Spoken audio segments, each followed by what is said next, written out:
Did you?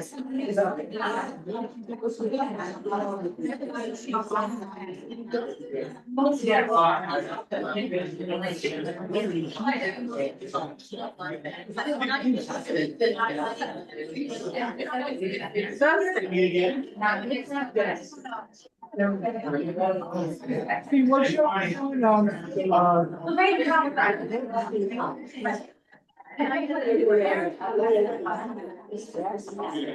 Yeah. I'm in the forest.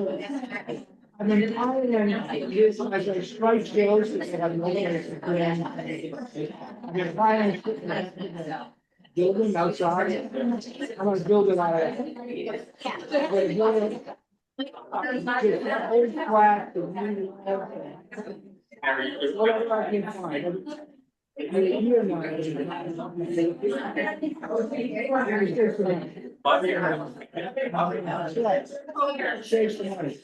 want to leave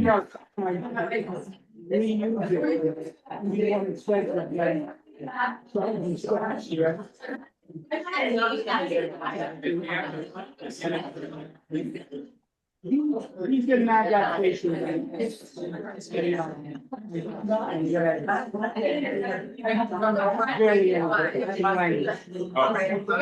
You're good treating you.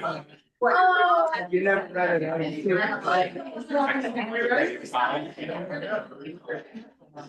Wow. Yeah, I read it. I like to think when I start speaking, that I command such great respect that people will quiet. I wish I had. That's not true. Jennifer, your laugh tells me a lot. I'll see you. Thank you all. This is such a great day. I'm not the main person, don't worry. Vivienne Benesch has visited us and we're so appreciative that she's interested in being here. She's no stranger to Providence. She's a graduate of Brown. She taught for a semester in the Trinity Brown MFA program. A couple of times actually, then you came back, yeah. So I worked, and she spent a terrific day here.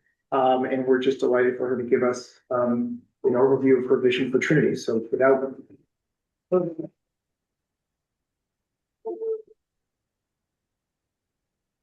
Hi, everybody. Thank you. As I've said in the alt staff and I continue to say, so if I stare this way, you are getting the front. I'm not going to do this. Try to do that.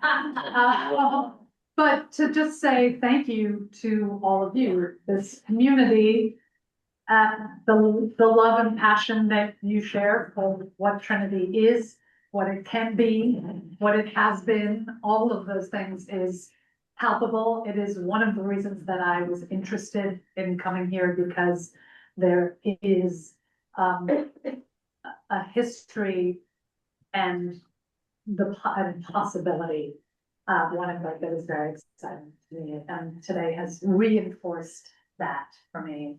And I appreciate the incredibly warm welcome as well. Not all softball questions, but all really considered questions, and has sort of informed me a lot today about what the big picture looks like. So I have been tasked, I know there's some people on Zoom especially, now I get it, I look into the outside.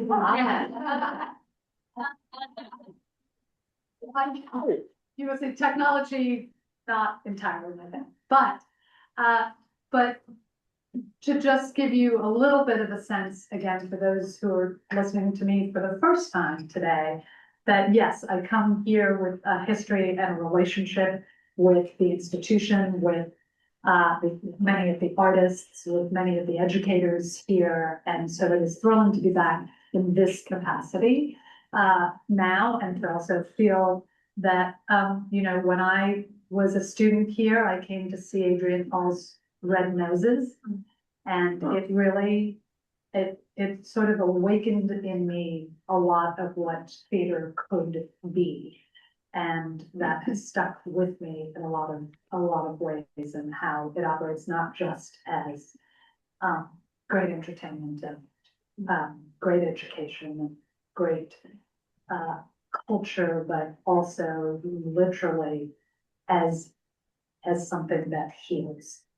that heals and connects. And that is what that show, for those of you who know, it is really all about, how clowns in the middle of a plague can help a society to heal or manage through. That is a preface to sort of starting you on first image. This is my handmade image. There to go, the things that are important to me, they've been in my letters and my statements that some of you may have had a chance to read. But for me, you will see here a circle in the middle of a square. For me, a huge sort of driving force is this idea of going deeper into the box. Deeper into the box, and what does that mean there? Björk Engels says we should never, that he said, I hate the expression think outside the box. Our job as, in this case, architects, but I take this for artists, is to go deeper into the box, to limitlessly press the boundaries of the box. And I love that. It's been a sort of key for me, both as a director, as an actor, but also as an artistic leader.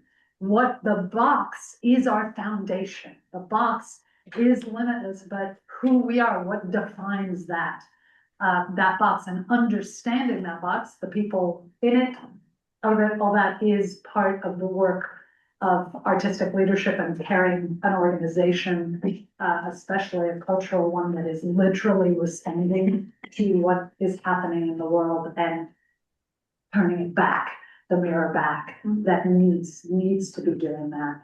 So I put this image here because the dot is the going deeper with that letter there. The circle, the first show that I ever programmed at Playmakers in my first program season was a one-person show called Draw the Circle. And it was a play by Mashouk Dean. He performed in it as well. And it was his story of transition from female to male. He played everyone in it except himself. It was a really beautiful, fascinating piece. It was at a moment in North Carolina where the HB2 bathroom bill had just passed, and everyone was like, oh my God, Vivienne, what are you doing? And the reason that I knew I wanted to do it is because that piece is so heart forward that it was not a challenge to our audiences, it was an invitation. And that way, it really operated to do that and say, hey, you don't have to be scared. We're not in a polemic conversation here. We just want to open the door to go deeper into the box of whatever your own box is, and have that. So for me, I have spent the past 10 years at Playmakers trying to draw the circle wider. That in every different area, right? So that has to do with the artists. Peaky Blinders. Oh, Joe, I think you're not muted. You're muted. Yes, he is. I muted. Oh, the break. So drawing the circle wider with the artists that we're working with the community that we're working with, drawing our, getting the range, diversity, inclusion of our audiences in the community, drawing that circle wider has been a theme that I keep coming back to all the time. So for here, as I start to contemplate the idea of what it would mean to be here and serve this community and theater and company, I put the circle getting wider inside the box, but in this case, the box is the public square, right? That is our public square. That is at the foundation of Trinity, this idea we are constantly reinventing, recreating the public square for now. So this energetically just made sense to me. So I sort of doodled it and I was like, yeah, that's at the heart. How do we, and we've got, EDIA on the four corners of the box because it's part of the whole thing. But you also have, in this case, company, community, education, right? The three stated values there, sort of that define the box, and obviously that is broad, but clear and great. And under here, I actually added health, sustainability, wellness, right? As on every level, what is that? And how does the energy of the art and the work and serving all of this kind of grow? And so this was kind of at the center for me of thinking about this. And then, we're not going to the other slide yet, but I'm gonna sort of talk a little bit about how this all feeds into what I want to organize. So there is something I love called the urge. There's a quote that I loved. It was from an article in HowlRound years ago now, called Civic Imagination, the Urgency of Possibility. And that feels right now very apt for here. There is an urgency of possibility. And the bricks and mortar renovation that is happening across the street is a perfect moment and invitation to look company-wide at what that possibility is. So what is the reinvention, recreation of the public square and drawing our circle wider and going deeper into the box for the 21st century? I know we are 26 years in, but I think we're really still looking for what is it? What is theater and performance? What are cultural institutions in the 21st century? There's been so much change. We're still evolving. We're still coming out of new post-pandemic identity crisis, right? On every level, but perfect opportunity to kind of get excited about how the public square can play a role in that.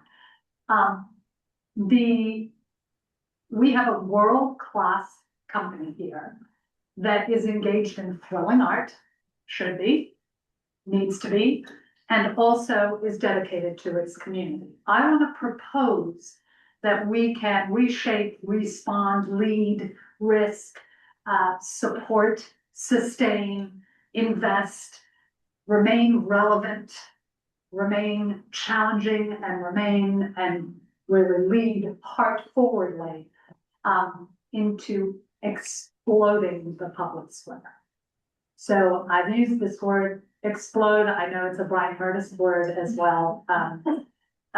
There, and I don't want it to scare anyone, because I know for a lot of people that's something like, wait, that's the mess, that's the thing. That's not what I mean by explode.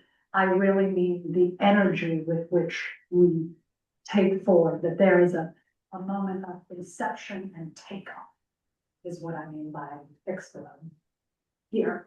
So the ways in which I'm thinking about that, which align with the mission here of education, community, and education. On the education front, some of you have heard me talk about this today, but I would love to increase. It is crucial that the multi-generational continuum that has defined Trinity continue to do so, I believe. And so finding what will replace the MFA program is key. The proposition that I have made with not enough information and not enough, but that excites me in theory, is the creation of a 1-year program that invites, for the moment, I'm just talking actors. This can grow in and of itself, but that invites a small group of actors, probably 6, let's say, to be in residence for a year. These are actors coming out of graduate programs or exceptional students coming out of undergrad programs, auditions generally, but we are inviting 6 who are already, we've done season planning. We know that they will be cast, they will be used here. There are still happily many, many actors for whom the resident theater experience is something that they care about, want to experience. And next to nowhere is giving them that experience anymore. So, but that is only half of it for me, and this gets into this broader public strategy. While they are here, they would also be fully engaged in artist citizenry, which is being connected to community engagement work and education work. So this would be a big sort of explosion of getting out into community, give us the opportunity for Trinity to hit every corner of the state, because you can, orchestras do this all the time, they send, because it's easy to take a violin and go, you can't take a show to everywhere, but artists and teaching artists can be around. And, you know, your wonderful folks here can't reach everywhere. So we're building a community to do more of that work. And possibly get a certificate. Again, I haven't done the research, I haven't been able to do is, what is that 1 year thing? What are they getting out of that? I do know that Brown happens to have, this is the wrong name for it, I thought I wrote it down for myself. It's something to the effect of an engaged citizenry certificate that they give to students. Right now, this is through the Department of Sociology. And so to me, there seem to be opportunities there. Wouldn't have to be Brown specific. There may be opportunity to, again, expand who we're working with. And the resident company would then also be reactivated in terms of mentorship and a multi-generational company, which I know is of great value here. In terms of community, yes, it is called an engaged scholarship certificate from the Department of Sociology. In terms of community, and this is completely related, what I want to offer, there's so much great work already happening to keep happening in terms of community engagement and education. But the explode part is to make it a part of the brand of Trinity. And so my thought is to bring Public Works, which for those of you who don't know, Public Works is a program that the Public Theater in New York City for the past 15 years or so, maybe more now, has been deeply committed to. And as we were saying, Katie was involved with in the initial stages of that in other theaters that were doing it. It is, the ones I have seen and experienced really do that thing that we're talking about, which is, it is high quality professional theater. It's got your professional artists, but then throughout the year, the company teaching artists are in community with different partners and different organizations and partners, doing teaching workshops, doing movement classes, doing voice and speech, sort of bringing them along, so that by the end of the year, when you go into rehearsal for a big public works performance, that all of those community members become a part of that production. And so it becomes, it has been called a pageant by a lot of ways, and I think I love that in the sense of its joyousness. I don't love it in terms of the sense that I want to hang on to the artistry that is also prevalent. Pageant somehow seems, for me, disconnected to that. But this would be basically a play made by Providence, for Providence, with Providence, right? And that opportunity at a large scale, often it's a Shakespeare, often it's a, what is that large scale thing in terms of teaching throughout the year towards that, that production. So it's just one of the ways that, to me, gives us a signature in this new identity. And the third one, which has to do with the art, because again, good art, everything has to lead with great art and great work, but is also to commission if we can figure out how to commission over the next 10 years, the new canon of public square plays. What are the public square plays of the 21st century? What questions would they ask? This addressing everything from the evolving public square. What does that mean? How do we engage? How do we gather? How do we disagree? How do we mobilize or build community? Taking on digital public space and technology, and the growing role of technology. Again, how does a space where we all come together and experience something together deal with a society where we are doing less and less and less of that?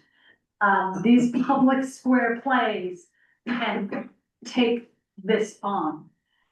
Identity, representation, visibility, belonging in the space, privacy and transparency, globalization, right? The local and global and how that has shifted now.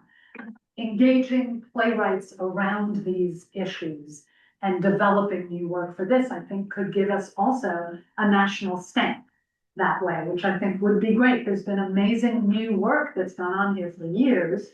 I'm promoting that, but kind of giving it a form, giving it this is what Trinity is engaged in right now.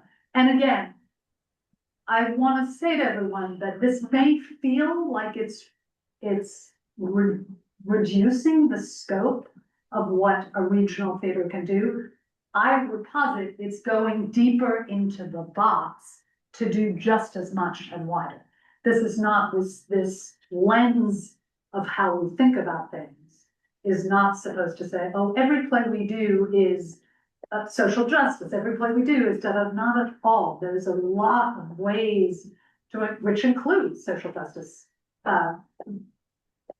subjects and film, but also include, just great relational plays that take on these questions. And the company is essential for all three of these initiatives that I've just mentioned, right? So I want to address that. The company would be involved, and yes, I mean the resident artistic company, but I also mean the company, the large company, to be invested in this together. Because I think the potential is really exciting. So season plan. This gets to, I was getting that. So season plan.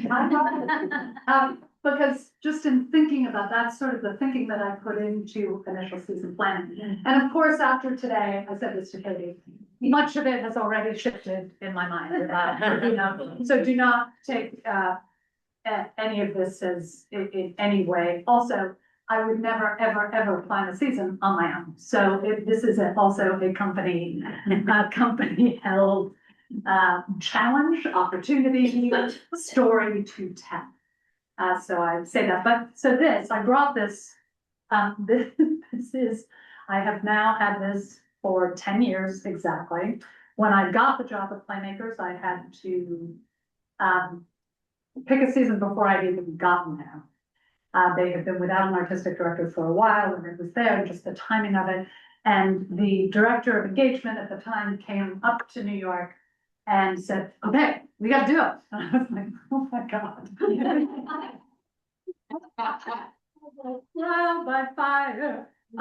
So we started putting stickies on this mirror that I had in my apartment of all the constituents and stakeholders and things that you have to pay attention to when you're putting together a season. It has grown, you can see different colors, different things. It has grown over the 10 years a lot, but a lot of it still holds. And I'm just totally randomly gonna go, oh, see, here's a random one. Calendar. Relevance, why now? Form, diversity of form, diversity of voice, casting.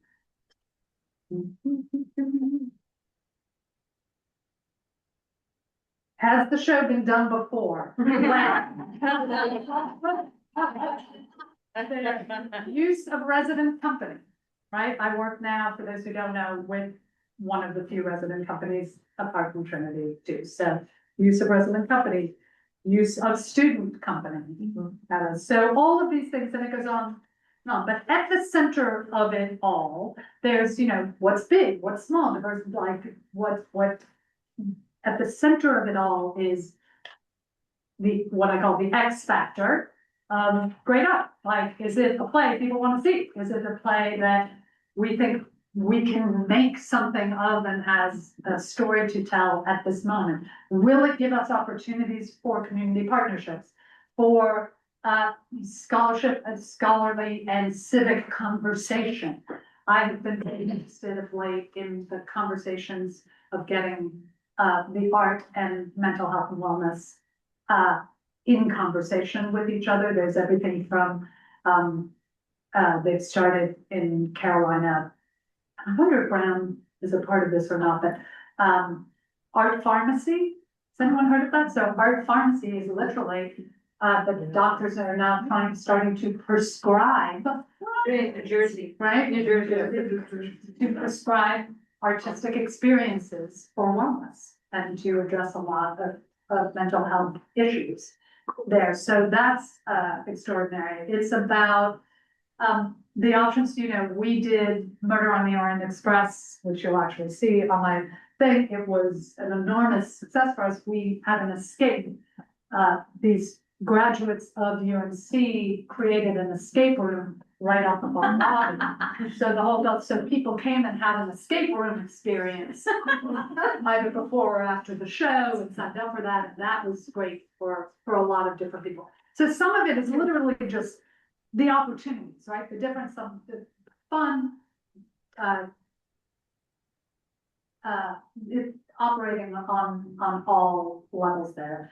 And I go back to sort of how each of these, the question is, how does this get us deeper into the box and push the square out into the community?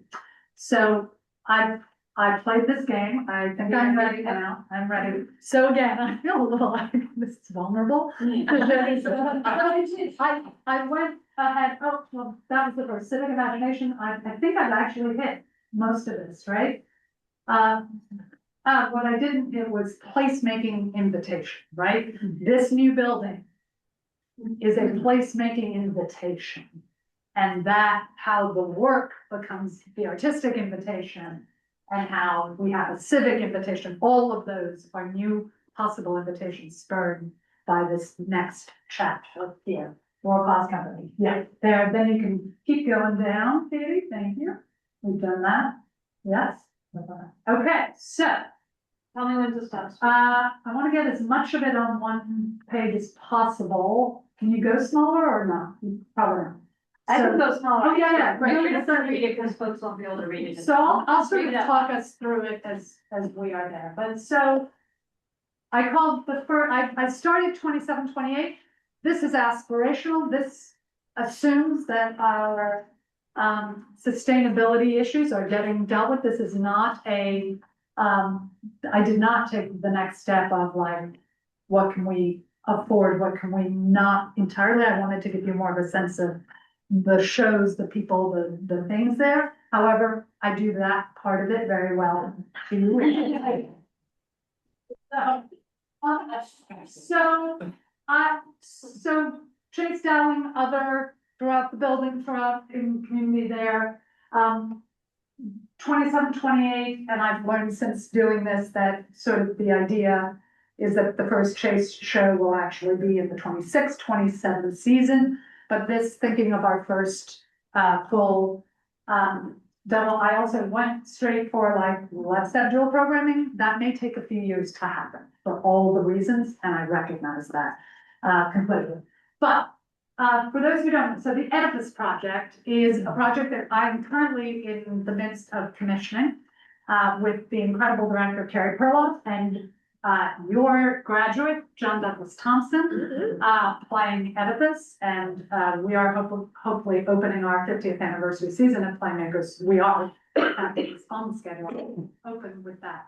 But both JDT and Carrie, as I was sort of talking about this for like we've got a ton of problems and do that. And I was like, yes, you do. Like, that would be something really exciting. I also love the idea of kicking off the season with a Greek play, that public square, really the metaphor of that public square and civic space makes sense. It's got wonderful roles. I mentioned this to the resident company when I talked to them today, but one of the important things in putting a season together is also making sure that there are opportunities for what I call all skates. That means a good portion of the resident company is working together on that and has that experience together. The Oedipus Project would definitely be one of those. On the smaller scale next to it are two options on fabulous adaptations of Greek work. For those, Hurricane Diane has amazing roles for many of the resident company here, as does the game. They are both very female-centric. In their storytelling, Madeline George and Becca are incredible. Since Carrie Perloff would be directing that, I would probably direct that. I did not, just to let you know, I did not include company directors. I would absolutely use company directors. I just was more putting occasional ideas in here for, just to give you an idea. The Heart Sellers is a new play by Lloyd Sue, new in that it's been making the rounds just in the past. It's a two-hander. It's a small, intimate, lovely play about a Filipino and a Korean first-generation immigrants who meet at a grocery store on Thanksgiving, and one invites the other.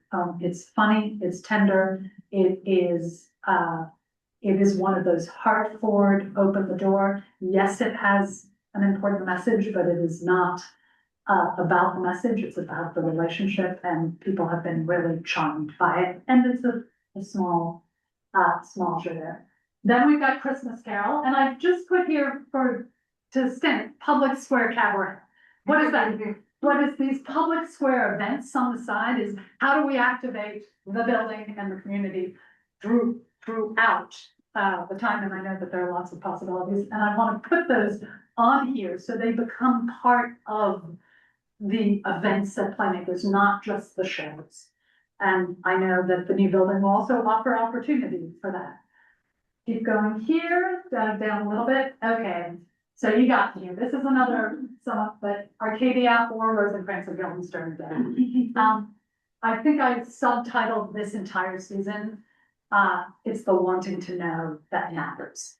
That's for me, again, I said this to someone, some marketing directors absolutely hate having a theme, others love it. For me, I like it as a sort of guiding principle that, so the curiosity from that, it's the wanting to know that all these plays to me have that, what is that search for wanting to know? And Arcadia would be one of my all-time favorite plays ever. But Rosencrantz and Guildenstern may be a better fit for our company. So that's why I put them both. I was like, oh, interesting there. And that I would want to direct there. A new work, given the makeup of this season, I put by POC writer because just sort of looking at representation there. It is one of the more challenging things to, as you season plan, to realize that you never want to feel like you're checking boxes. You want to feel like you're inviting to the party and having reasons to tell. But that said, it is also important to stick by finding those opportunities, making sure those opportunities exist as well.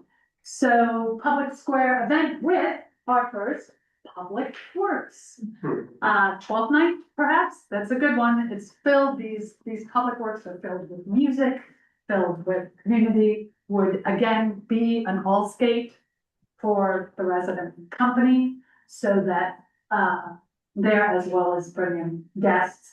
What I have here with a question mark is just because I have a question. Teatro Verano as part of Public Works Festival, question mark? Is it its own thing through the summer? Is that its best position? Is it being somehow involved in public works? Both, possibly, like can both exist. But I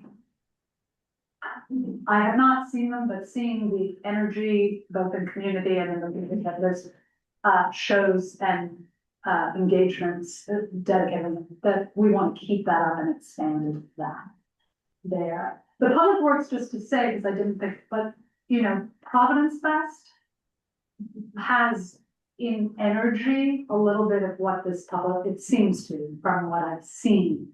And there are lots of partners there. There's the opportunity to partner, let me get this,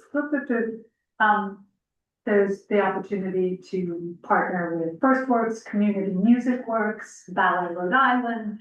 It's sort of, there's a lot of different points for more with specific shelter and community service organizations. It's really a broad spectrum. Ultimately, over the years, you want to develop long-term relationships with these and do that, but also leave room to invite the community of people for that. It's the energy in these productions is amazing. Now, just so that it's said, ultimately, yes, I say this to the board and friends, ultimately, you want to get sponsors for this and it wants to be underwritten so that it's free for the community. That may not happen for a while, right? The quality, but the quality needs to be high enough, good enough, and with this community respect that we can charge for this and make sure we have enough accessibility priced seats to really make it an invitation and go out. But that's why it falls there, where normally maybe a big musical, which you'll see in the next season, is there. I know I'm running some, not too there. So also, what I call company at play.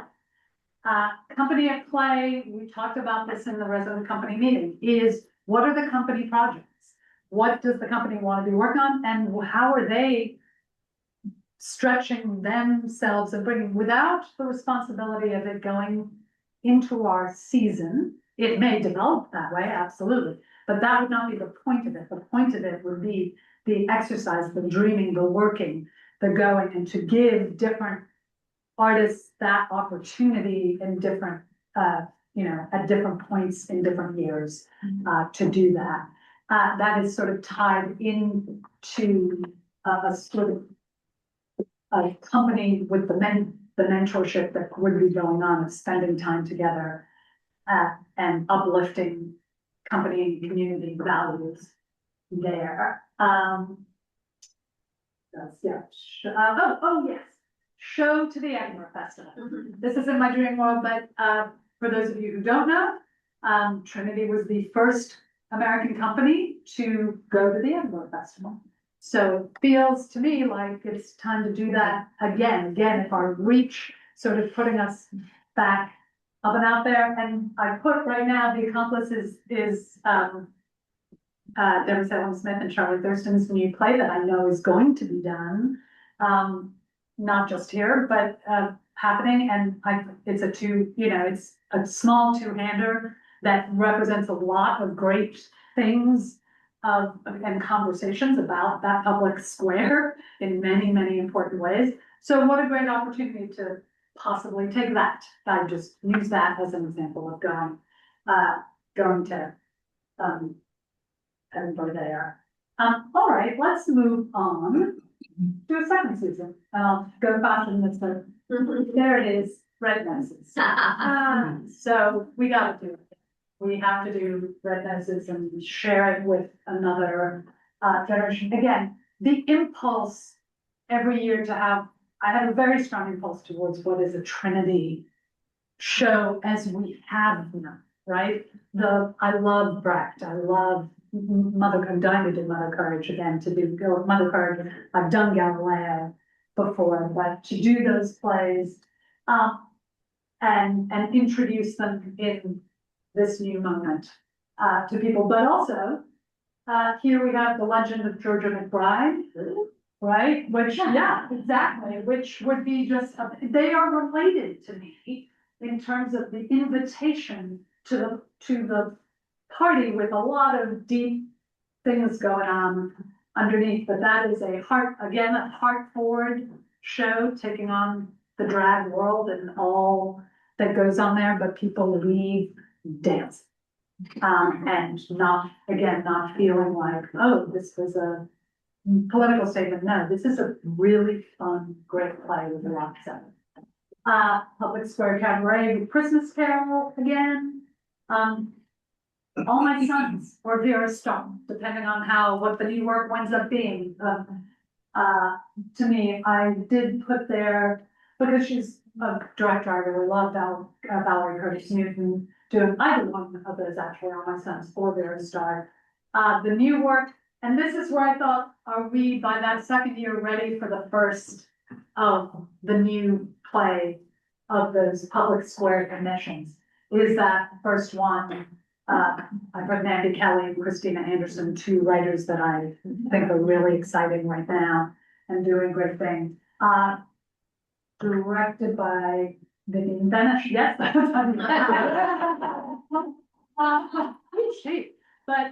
But next to that, it says right here, right now, for all ages, question mark. Another program I love that you do is the high school granted, but I have found down in North Carolina.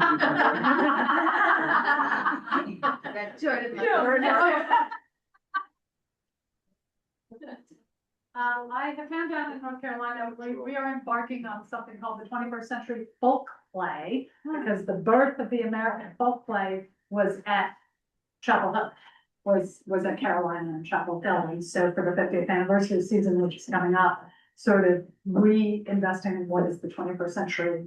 You can see where I got to this idea, but so right here, right now, what I have found is so many people want to tell their stories, and there are not a lot of opportunities to do it. And what I love about right here, right now is that it feels like an incredible opportunity. The stakes are low in terms of what it needs to be, how it it, but it invites people to engage in the act of telling their stories.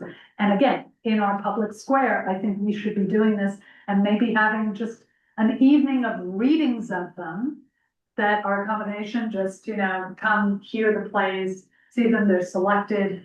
So that's why I put that in. TYA show, just a quick, I put that in just to let you know that I'm thinking about family programming and what that is and how it's tricky to figure out, because you wind up doing it once or twice and not doing it all the time. And so how do you engage that audience and know that? But again, I think because of Public Works, it actually, we're building on that. I think it all creates the culture together. So there, and then they were a big musical back here rather than the thing. And I put Liesl down to direct it. Liesl Tommy, Christopher Wyndham choreographing, because they work together all the time. And that just feels like an incredibly important story to tell now. It is a favorite in the community. There are so many reasons to tell that story, and also be blown away by the incredible music and time. And I think it, at heart, the ways you can do it feel very Trinity Public Square born. It's exciting. Moving on, international exchange, and continuing just to flurry with that international. Keep going. Oh, this is my version 2. Caring for your people is what I sort of put in it. And yeah, we're not even express this in a particular way if you think of how that group of people takes care of the issue, right? Thank you for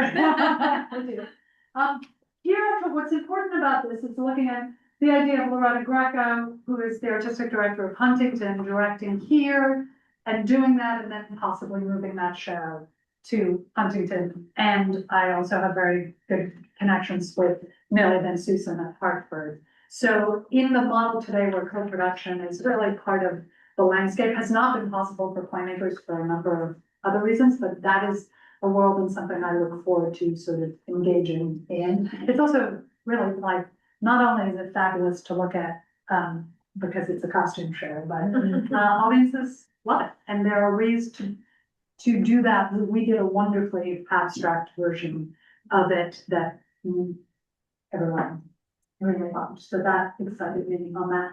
That new work, that's still, Paula Vogel, I have a very good relationship with Paula and would be excited to engage with her again.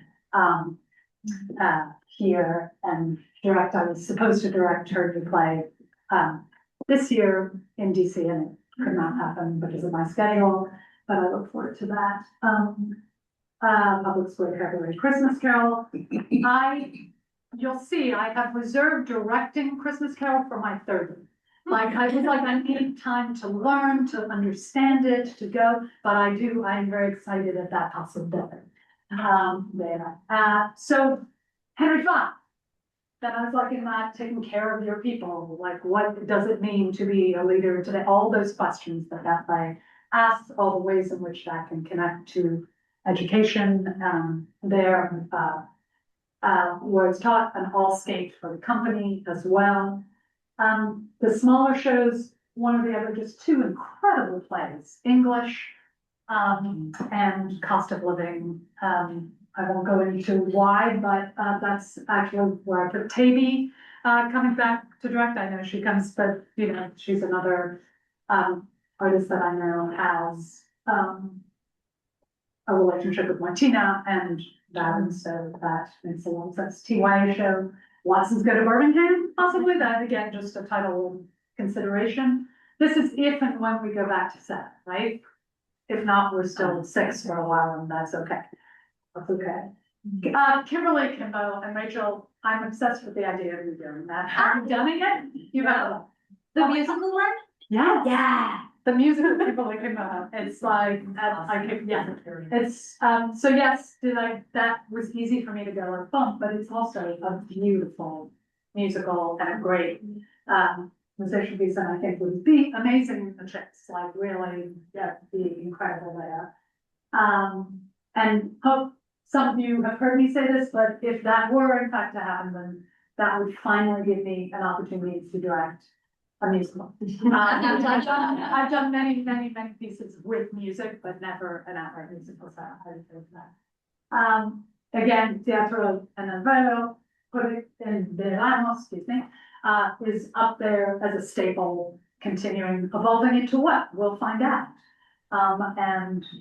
Go. We have play international exchange there. Okay, and finally, last of the 3 seasons, what I call tidal waves and shifting ground. Tidal waves and shifting ground. Public Square event. There's this. It's not that new, but a play called Wipeout by Aurora Real de Asua. I'm not sure I'm getting that pronunciation right. Actually, it's hysterically funny. It centers around 3 women in their 70s on surfboards the entire. Oh my gosh. So the production elements and how you do that and what that is exciting to me, and also the idea of that, but it also has a wonderful depth for me. The Seagull, one of my favorite plays, a theater lover's play, right?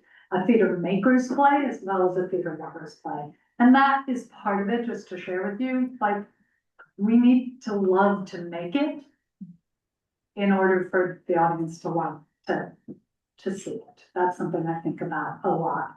The Comeuppance, so that's Brandon Jacobs Jenkins' smaller play. I put that and I put adapted chase, like that to me would be, I'm not sure if that would be in the full 500 or you would leave that in a different configuration there. But my idea for this, which I love, the Comeuppance is about a reunion, about a reunion with each other and with death. And it's very funny and wonderfully written, and I think it would be amazing to do an all alumni show. Like truly, and by alumni that, you know, with Whitney directing that, coming back to do that with all, because it's their 20th high school reunion, so finding that that's what it sort of centers around. And that you're an alumni, so you can. But like, it's that, that sort of interests me there. Then the new work, I have already directed Beth Smith's work. I love directing and working with her, so I would look forward to doing that again. There, and then I put True Westbury Child. Again, I'm giving you, I hope, just a sense, again, what the energy and feel of the plays is, but also the range, right? The range, and what I hope is what would make this different from just, oh, another regional theater season, right? Oh, this is the model that people have been doing for it, is the way, again, we would be engaged with it and with our community. I don't think we need to stop doing the great plays. I don't think we need to change them. I think the way we make the invitation and the way we communicate in and around the work is what is essential. Greek theater is still done today, right? There is a reason, and that there. So, and then the public works in our tidal wave season might be paraphrased there, and the public square events again, same there, company of play, Amadeus. Oh, so I put this, so I'm getting what Amadeus with the Philharmonic. Right, that is a personal passion that I just wanted to say. Many of you have heard me talk about the Romeo and Juliet that I did with orchestra, ballet, theater, music, these moments of collision and pushing deeper into the box that are great ways of uplifting the entire Rhode Island artistic community in collaboration with each other to make something great. Amadeus also, I have done it already with the Chautauqua Symphony and the Virginia Festival and the Buffalo Philharmonic. And it works. I love the cutting I have of it, but I wanted to put it up there because, again, that's sort of in a different aspect of that. I think where Trinity shows up in the culture of Rhode Island starts at this flagship and then explodes out. And that is the offering that I have. That's all of it, right? Yes. Yes. So that is sort of what I have an offering. I'm happy to, I hope that gives you a little sense of the energy and depth of the work I would hope to do here. With you all, and then to go to places that we have no idea about yet and figure out what those are. I'm happy to take questions.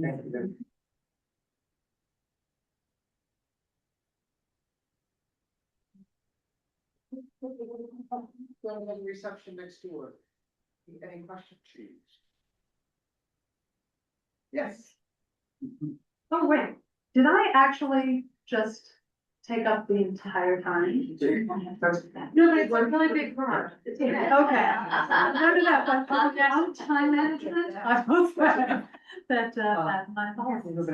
I'll be quick in asking my questions. Thank you for your thoughts about co-production. It's a brief two-part. Can you talk a little bit about the play whose title I've forgotten that you directed that went to Broadway? Yeah. And can you share your thoughts about looking at or considering a Trinity play to go to Broadway? And is that important? It's important if it's a natural outgrowth of the commitment to the kind of work we do. It is not, I don't think currently, the setup for Trinity to be an out-of-town tryout house. So that there's a difference there, but one would absolutely hope that especially that new work would find its way and that possibility. And again, that is in some ways why the idea of co-producing around new work not only elevates that, but it elevates the exposure that then gets, New York interested, in those, it would also be my job to make sure people were coming up to see that. I do know a lot of the new incoming artistic directors of New York theaters, but those who have been there for a while to sort of become a player in that conversation, is something I would look forward to. There, I do think it's risky to get into the like, oh, we're doing enhanced productions in order to get product. And I'm not saying that's an impossibility. It's just that is for a different reason. And their birthday candles was an incredible experience because I started it as a new play commission at Chautauqua. It moved through a variety of different, its world premiere was in Detroit at Detroit Public Theater. It went to Chicago, to the brand new festival or new, sometimes confuse the titles of new play festivals there. And that's where Roundabout saw it and invited us to do it there. And because I had a relationship with the artistic director who knew me both as mostly as an actor, but also as a director, who invited me to continue on with it there. And I think that absolutely, that process, that can take years. For a play, it can also happen like that when the right thing happens, and I think we need to be open to it. I work in HR for a living, and I used to work in professional theater as well, but if you were chosen as the new artistic director, as a leader coming into an organization, how would you motivate, inspire your staff, as well as how would you advocate for your staff coming into an organization as a new leader, as well as how would you approach reviewing your new staff? I appreciate that question. It's, the transition is vulnerable and hard, and that it takes time. And again, I've been so moved by the care with which that is demonstrated in here that I would want to make sure that care was reciprocated as I start my tenure here. I will use the phrase that I have, that I think has been true of my leadership for many years, which is that I am a connector and I am a compassionate facilitator of change. And I hope that it means that I both inspire to get on board with a vision, but also attend to staff, personnel, artists, community, the board, right? Like all of the stakeholders and constituents who I do believe here, and again, that's what excites me, have the best for this organization in mind. And so that means that sometimes with that in mind, those sometimes are not easy decisions and not liked by everyone, but are for the best for the organization moving forward. And that as an artistic leader, as that form of compassionate facilitator of change. And that change doesn't have to be radical. It can be, in stages, it can just be new. One last question? Or- No one wants to. Everyone will have an opportunity to talk to Viv in the reception, so. Please do. And please do, yeah. And also me, my partner has been wandering Providence, Ron. And yes, he will. He's downstairs, so come meet us. Be nice to all. Thank you guys.